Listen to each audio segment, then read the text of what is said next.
Okay, let's unpack this. We're diving into, well, a pretty fascinating prediction today. It's based on a brand new paper from Gemini, dated September 8th, 2025. Yeah, it's definitely making some waves. Right. So our mission here is to explore what they call a bullish but plausible scenario. The idea is that Bitcoin's market cap could actually approach parity with gold. I mean, Bitcoin's value nearing gold's within the next, 2 decades? That's quite a thought. It absolutely is. And the headline from the study is really striking. They project Bitcoin's market cap could hit, get this, $134.29 trillion by 2045. Wow. $134 trillion. And just for comparison, they project gold's market cap for that same year at about $145.52 trillion. So, nearly matching it. Almost there. Which implies a Bitcoin price per coin of around $6.45 million. $6.5 million per Bitcoin. Per Bitcoin. But, and this is really important, it's not just them pulling a number out of thin air. The paper is clear. This figure is the 75th percentile outcome from their model. Okay, so not the average, but like a strong positive outcome. Exactly. A plausible, bullish scenario based on a pretty robust model, not, a guarantee. Right. So that sounds incredibly sophisticated. Yeah. I mean, how do you even begin to model something like that over 2 decades out? Yeah, well, this is where it gets interesting. It comes down to what they call a stochastic multi-factor model. Okay. Which isn't just a fancy name. It means they're using a complex model, lots of variables, but also building in randomness, uncertainty. And to really embrace that market uncertainty, they ran 10,000 Monte Carlo simulations. 10,000. Wow. Yeah, think of it like running thousands and thousands of what-if scenarios, different inputs, different random events, mapping out a whole spectrum of possible futures. It's way beyond a simple straight-line projection. That makes sense. Okay, so for Bitcoin specifically, it's not like modeling corn futures, right? How do they handle its unique growth pattern? Exactly. Good question. They took a demand-side approach for Bitcoin. They used an S-curve adoption model, like we see with lots of new technologies. Starts slow, ramps up fast, then levels off. Right, the typical tech adoption curve. Yep. And then they combine that with Metcalfe's law. Ah, the network effect idea. Value increases with users. Precisely. The value of the network grows proportionally to the square of its users. So they're really treating Bitcoin as this dynamic, growing network technology, not just a static commodity. Which is a key difference from gold, presumably. Totally. For gold, they used a more standard model, geometric Brownian motion, or GBM. It's, a common way to simulate asset prices, incorporating that randomness factor over time. Okay.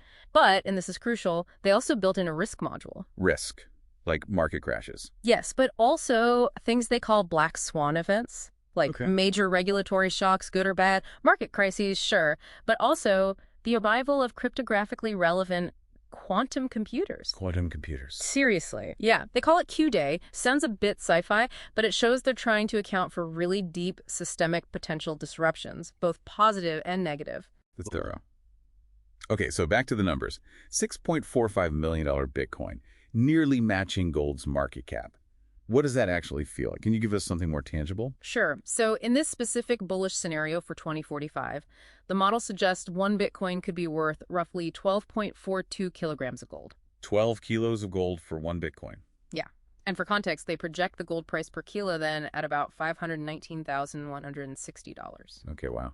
What about sooner? Any near-term projections from this model? They did provide one. For this month, September 2025, the model's projection for Bitcoin is $147,474.14. Okay, still a significant jump from today, but puts the 2045 number in perspective. Exactly. And the model gets to those long-term numbers using compound annual growth rates of 21.4% for Bitcoin and 7.7% for gold. Right. 21% a year for Bitcoin compounded. That's how you get to those huge figures eventually. That's the math behind this particular scenario. Okay, this sounds incredible. Almost too good to be true for Bitcoin holders, maybe? It's vital we put on our critical hats here. What are the big ifs, the caveats? Absolutely vital. And the paper itself brings this up. The conclusions are highly sensitive to the initial parameters they plugged in. Like what kind of parameters? Well, assumptions about the total addressable market, the TAM, for store value assets, and crucially, Bitcoin's adoption ceiling. Their baseline assumes Bitcoin captures, say, 5% of a global store value market. They estimate around $500 trillion. Change that 5%, or the market size. The outcome changes dramatically. Makes sense. What else?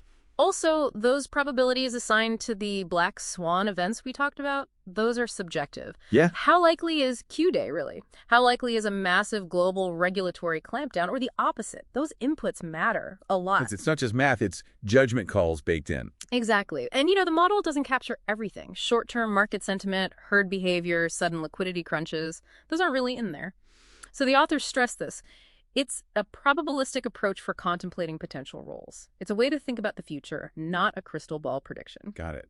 So a sophisticated what-if based on specific assumptions. A very sophisticated one, yeah. Okay, so wrapping this up, this deep dive shows us, well, a carefully constructed, definitely bullish scenario. One where Bitcoin could genuinely challenge gold as a premier store of value by 2045, reaching, that absolutely astonishing market cap. Mm-hmm.